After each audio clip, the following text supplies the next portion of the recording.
Muy buenos días, amados hermanos. Dios los bendiga. Qué alegría, qué bendición poder estar nuevamente en estos tiempos. Qué bendición poder despertarnos, poder abrir nuestros ojitos, poder ver la hermosa creación que nuestro Señor hizo para nosotros.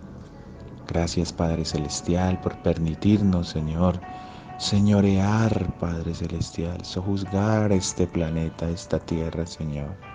Gracias, Señor, por cada cosa de tu creación. Gracias por los cielos, gracias por la tierra, gracias por la vegetación, gracias por los animales, gracias por los alimentos, gracias por las constelaciones, Señor.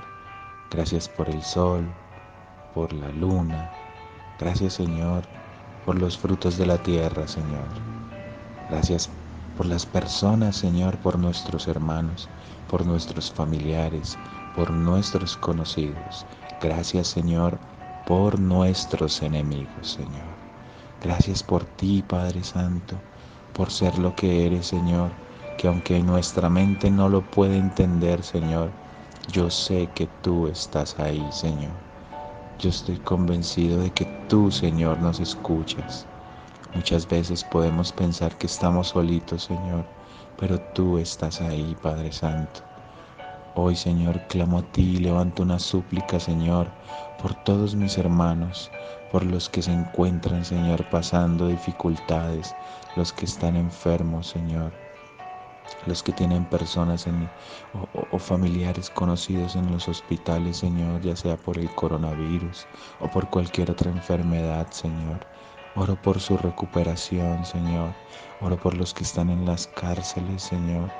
Tanto los que están injustamente, Señor, como los que tú has enviado, Señor, por paga de sus delitos. Oramos porque son personas, Señor. Oramos por su conversión, Señor.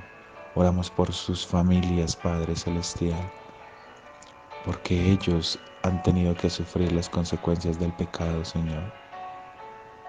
Oramos, Padre Santo, por los que están en las calles, por los que no tienen que comer, Señor, por los que este virus, Señor, les ha quitado su trabajito, Padre Celestial. Oro por los que no han podido llevar alimento a su casa. Oro por los que tienen que buscar en la basura para poder comer, Señor. Oro por los desvalidos, Señor. Oro por los que están solitos, Padre Santo. Los que están tristes, los que están pensando en quitarse la vida porque ya no tienen otra opción, porque el diablo ha nublado sus pensamientos, Señor amado. Oro, Señor, por los que están en las drogas.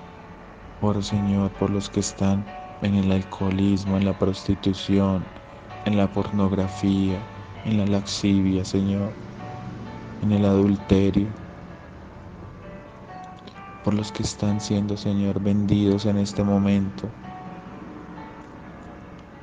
Oro, Padre, por este pueblo, por Colombia, por quienes están siendo asesinados, Señor.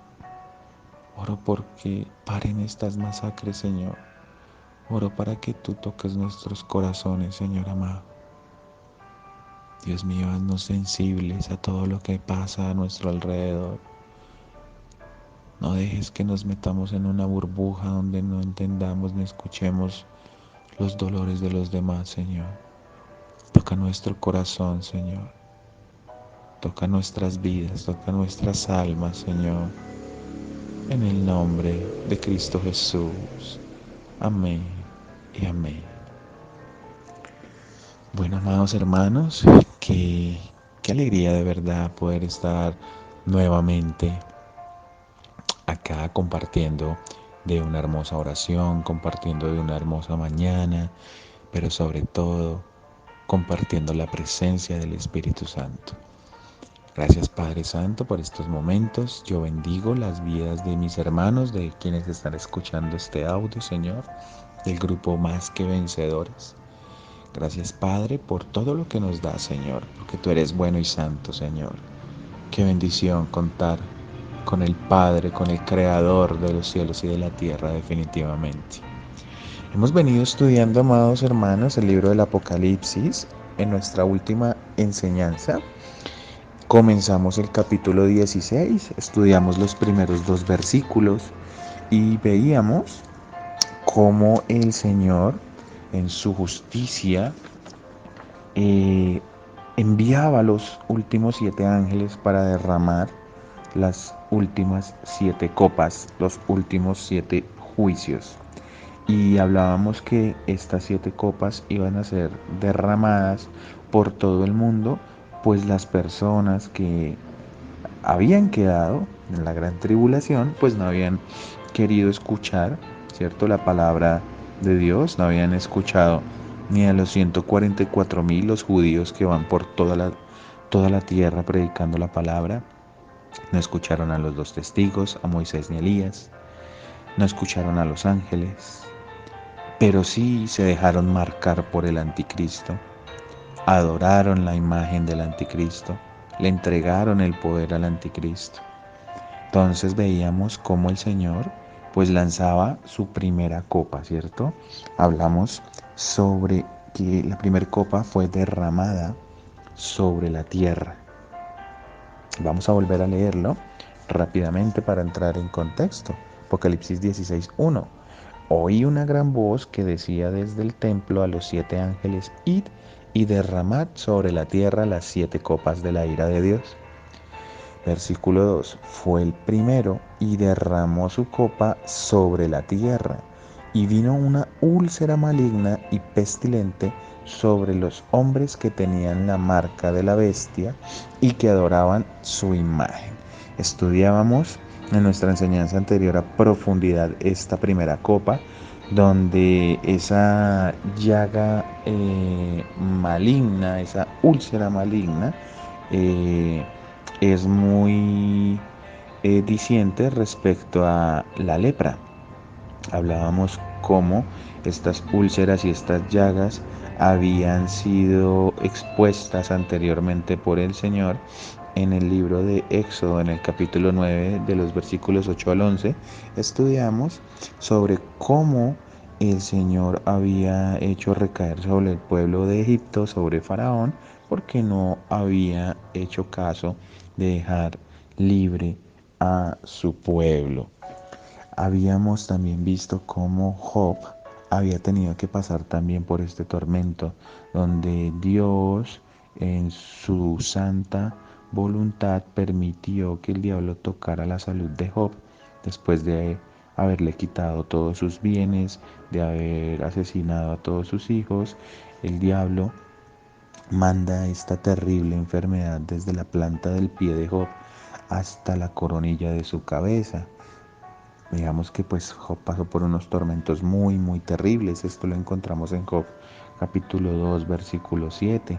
También hablábamos sobre el rico y Lázaro, ¿no? Hablábamos sobre Lázaro, pues que era el pobre, el que tuvo que pasar por tantas dificultades mientras que estuvo acá en la tierra, pero que cuando muere él va al seno de Abraham, que es una representación de Dios. No es que Abraham sea Dios, no es que Abraham esté esperando a los que mueren para darle la entrada al cielo, no, sino una representación, porque los judíos debían entender el mensaje. Entonces recordemos que Cristo siempre hablaba en parábolas, ¿sí? Aunque esta no fue una parábola, se fue un hecho de verdad, pues Lázaro tuvo que pasar por esta enfermedad también. ¿Dónde encontrábamos eso? En Lucas 16:21, ¿cierto? Y pues aprendíamos que todo el mundo, todas las personas van a estar afligidas con tumores incurables, ¿sí? Con supuraciones nauseabundas.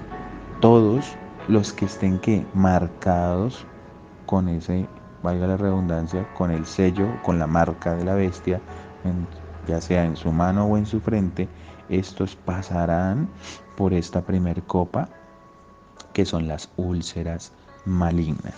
Hoy vamos a estudiar las siguientes dos. ¿Por qué vamos a estudiar las siguientes dos? Porque tienen mucha relación la una con la otra. Y ya vamos a aprender por qué. Vamos a leer el versículo número 3. Dice, el segundo ángel derramó su copa sobre el mar, y éste se convirtió en sangre como de muerto, y murió todo ser vivo que había en el mar. Bueno, esta copa empieza a ser cada vez más terrible que la anterior, ¿no? Como vemos, primero fue la úlcera. Ahora, ¿qué sucede? Que todo, todo ser vivo que se encuentra en el mar, desde el organismo microscópico más pequeño hasta los grandes animales, las ballenas, eh, no sé si es la ballena azul o la ballena blanca, que es uno de los mamíferos más grandes del mundo que vive en el mar, todos van a morir. Es por eso que la palabra dice que se va a convertir la sangre, ¿sí? Se va a convertir el mar, perdón, en esa sangre como de muerto. O sea, va a ser terrible, va a ser muy terrible, porque recordemos que esto ya había sucedido, algo similar, no en las mismas características, me refiero de grande, sino que sí se había dado algo muy parecido. Lo habíamos visto en la segunda trompeta, recordarán ustedes que es muy parecido, ¿sí? Porque algunos dirán, bueno, pero esto ya no había sucedido. Bueno, había sucedido, pero en una menor escala, ¿sí? Porque ahora en esta copa ya no va a quedar absolutamente ningún animal sobre el mar. Recordemos lo que habíamos hablado en Apocalipsis 8, del 8 al 9. Aquí fue donde habíamos hablado sobre esa segunda trompeta que nos hablaba anteriormente sobre un juicio similar. Dice Apocalipsis 8, versículo 8. Entonces el segundo ángel tocó su trompeta, y una gran montaña de fuego fue lanzada al mar. La tercera parte de las aguas del mar se convirtió en sangre. Si nos damos cuenta, aquí habla de la tercera parte, o sea que hubo una parte que se salvó. Es por eso que ya en esta segunda copa, ¿sí?, ya no queda nada. Lo que quedó de la segunda trompeta, la segunda copa lo destruye absolutamente todo. Sigamos leyendo. Murió la tercera parte de todos los seres que viven en el mar, y fue destruida la tercera parte de los barcos. Entonces, si nos damos cuenta, en esa trompeta quedaron sobrevivientes. No todo el mar fue contaminado, mientras que ya en la segunda copa, como es un juicio mayor y definitivo, no queda absolutamente nada. No va a quedar absolutamente nada. Entonces, pues imagínense lo que van a tener que sufrir, porque tras de que están con las úlceras y ahora no van a poder usar el agua ni sacar alimento del mar ni de ningún océano, porque va a estar literalmente convertido en sangre de la cantidad de muertos referente a los animales que viven en el mar. Esta plaga o esta copa ya la habíamos visto también anteriormente. ¿En dónde? Recordarán ustedes que una de las plagas que usó Dios para con Faraón por medio de Moisés fue precisamente la de convertir el mar o el agua ¿en qué? En sangre. Vamos a Éxodo capítulo 7, versículos 20 al 25. Miren, dice la palabra de Dios. Moisés y Aarón hicieron tal como el Señor les ordenó.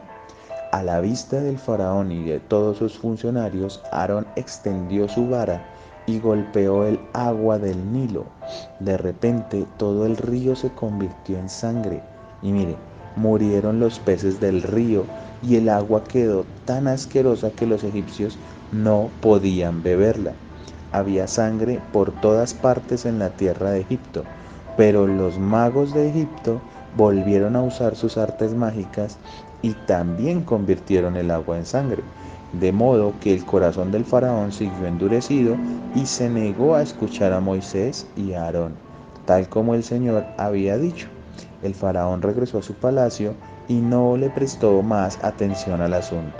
Entonces los egipcios cavaron en las riberas del río en búsqueda de agua potable porque no podían beber el agua del Nilo.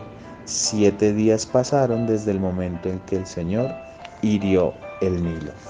Bueno, aquí vemos como un faraón obstinado con su corazón totalmente endurecido no quiso escuchar el mensaje de Dios. ¿Será parecido a lo que le va a suceder a las personas en la gran tribulación? Por supuesto, ninguna va a querer escuchar aquí la palabra de Dios. Sus corazones van a estar totalmente entenebrecidos. Sus corazones van a estar totalmente apartados de Dios. Y a pesar de todo lo que les va a pasar, no van a escuchar. Terrible, ¿cierto? Muy, digamos, desafortunado el saber que todo lo que está pasando y no van a reaccionar. Pero miren, esto lo podemos aplicar como lo que sucede hoy en día, que Dios nos habla de muchas maneras y nuestro corazón sigue duro. Nuestro corazón no vuelve a Dios. El Señor nos habla, nos muestra, nos maravilla con sus milagros y nosotros seguimos como si nada. Este virus tan terrible que está pasando, que le ha quitado la vida a miles, a cientos de personas, y nosotros no reaccionamos, no buscamos la presencia de Dios. Nos sigue importando 5. Solo pensamos en la plata, solo pensamos en el dinero, en el poder. Seguimos pecando como si nada, en vez de buscar la presencia de Dios. Ay, no, pero es que qué pereza, pero es que tengo que levantarme temprano, pero es que tengo que orar y yo no sé hacer eso, no, pero es que tengo que dejar de tomar y a mí me gusta el trago, no, es que tengo que dejar de fumar, no, es que tengo que entregarle mi corazón a Dios, es que tengo que dejar de fornicar, es que tengo que dejar de ver pornografía, es que. Todo le ponemos un pero, como se lo puso Faraón y como se lo van a poner todos los marcados. ¿Por quién? Por Satanás, porque están entenebrecidos sus corazones. Satanás tiene un velo está ahí puesto en sus corazones, en sus ojos, en sus almas, que no les deja ver la verdad. Entonces, todo esto no es que les va a pasar. El problema es que todo esto ya está pasando en nuestros corazones. Es como si viviéramos en el final de los tiempos sin reaccionar, sin entrar en razón. Miren, la diferencia, como hemos visto, de la segunda trompeta, de lo que vimos en Éxodo con el faraón, a lo que está pasando aquí en el capítulo 16, en el versículo 3, es que la gran tribulación va a ser sobre todo el mar. Todos los océanos serán contaminados. Todos, no va a quedar ni uno. Van a haber millones de cadáveres en el mar. Esto verdaderamente va a ser terrible. Y como si no fuera nada, vamos a leer el versículo número 4 hasta el 7. Mire lo que dice. El tercer ángel derramó su copa sobre los ríos. Esta es la tercera copa. Y sobre las fuentes de las aguas, y se convirtieron en sangre. Y oí al ángel de las aguas que decía: justo eres tú, oh Señor, el que eres y que eras el santo, porque has juzgado estas cosas. Por cuanto derramaron la sangre de los santos y de los profetas, también tú les has dado a beber sangre, pues lo merecen. También oí a otro que desde el altar decía: ciertamente, Señor, Dios Todopoderoso, tus juicios son verdaderos y justos.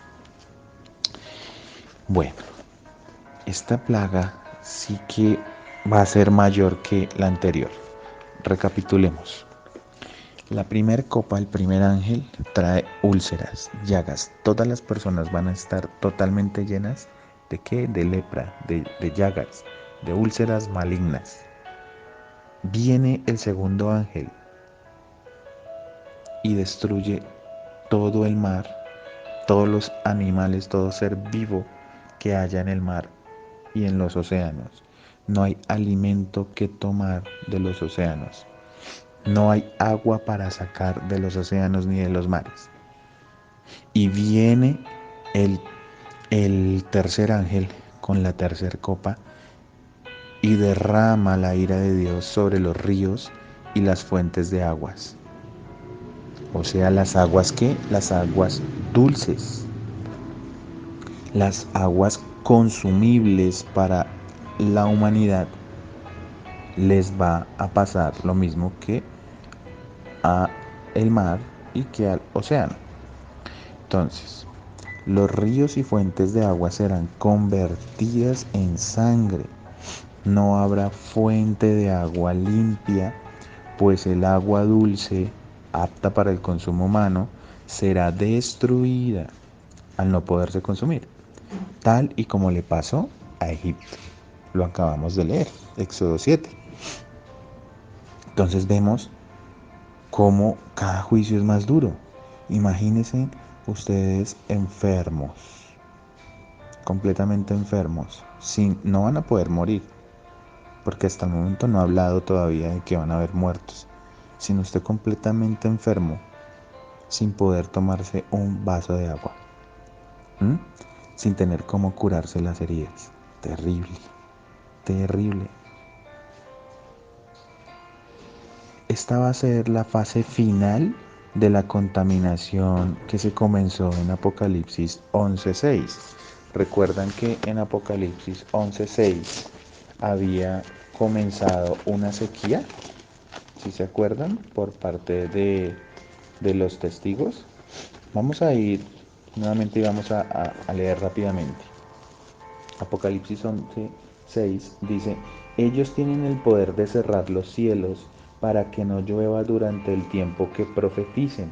También tienen el poder de convertir los ríos y los mares en sangre y de azotar la tierra cuantas veces quieran con toda clase de plagas. Muy posiblemente, esto que está sucediendo, estas plagas, sean manifestaciones, ¿sí? de los ángeles usando también a los dos testigos. ¿Por qué? Porque es que los dos testigos es paralelo a todo lo que hemos venido leyendo. Tenemos que saber interpretar la palabra de Dios, ¿sí? Y los dos testigos, todo lo que ellos lo hacen durante los últimos, ¿qué? Durante los últimos 3 años y medio. Estas copas están sucediendo ya al final de esos 3 años y medio. No podemos decir con tiempo exacto esto va a suceder en el primer mes, en el segundo mes, en el tercer mes, en el primer año, el segundo año o en el tercer año. No lo podemos decir. Pero la palabra sí nos dice que las copas van a estar en el final de esos 3 años y medio, ¿sí?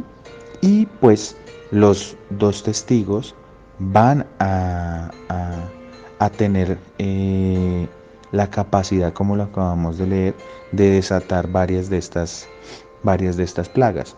Estos testigos, como vimos, abrieron el campo a la sequía. O sea, no llovía. Por eso es que no va a haber agua consumible. No va a haber cómo refrescarse.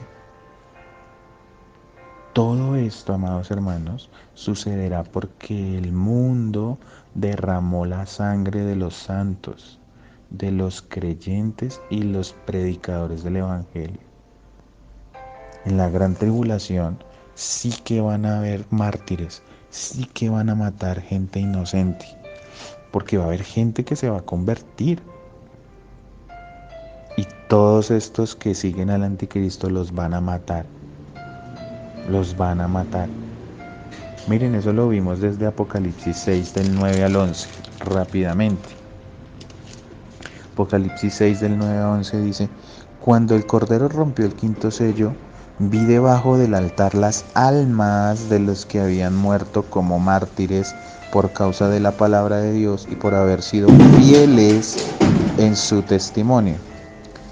Ellos clamaban al Señor y decían, oh Señor soberano, santo y verdadero, ¿cuánto tiempo hasta que juzgues a la gente de este mundo y tomes venganza de nuestra sangre por lo que nos han hecho?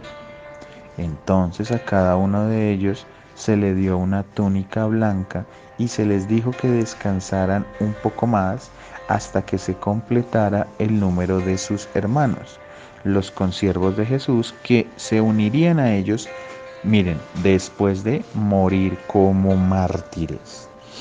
Después de morir, ¿qué? Asesinados. Apocalipsis 11:18. Las naciones se llenaron de ira, pero ahora el tiempo de tu ira ha llegado.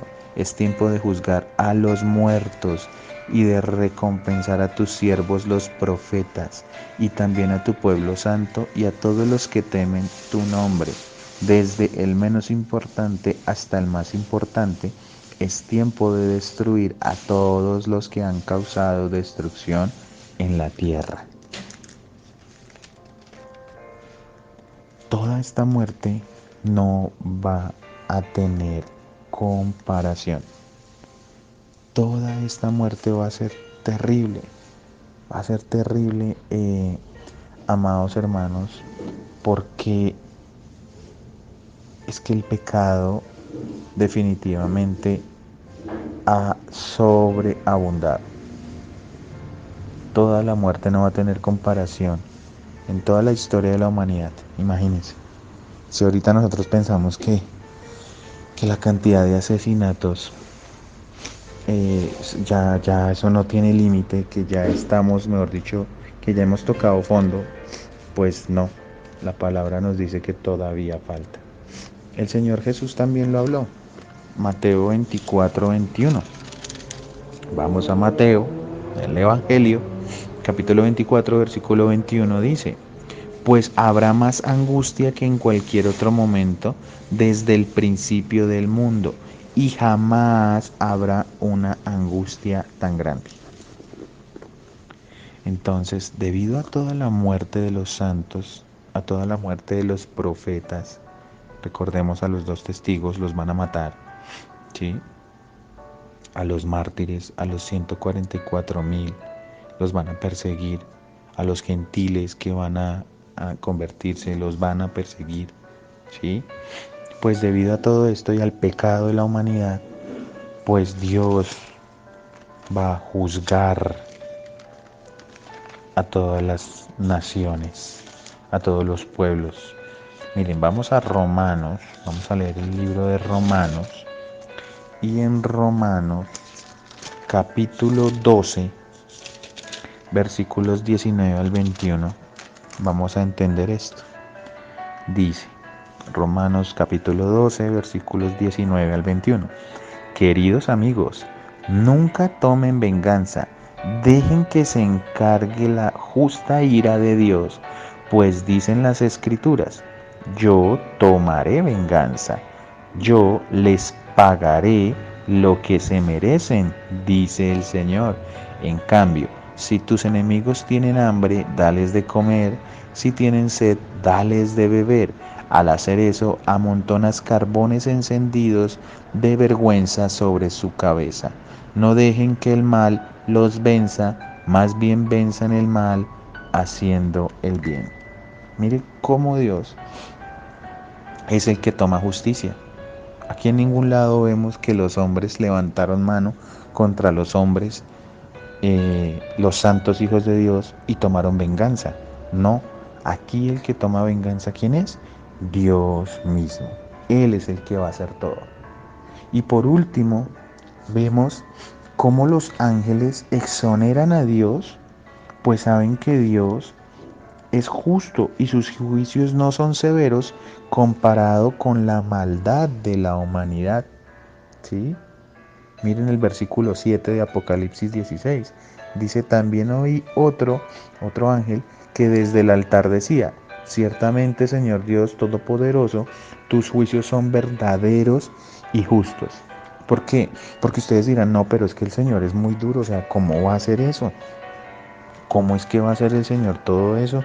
¿Cómo va a destruir de tanto? O sea, ¿cómo va a acabar con todo?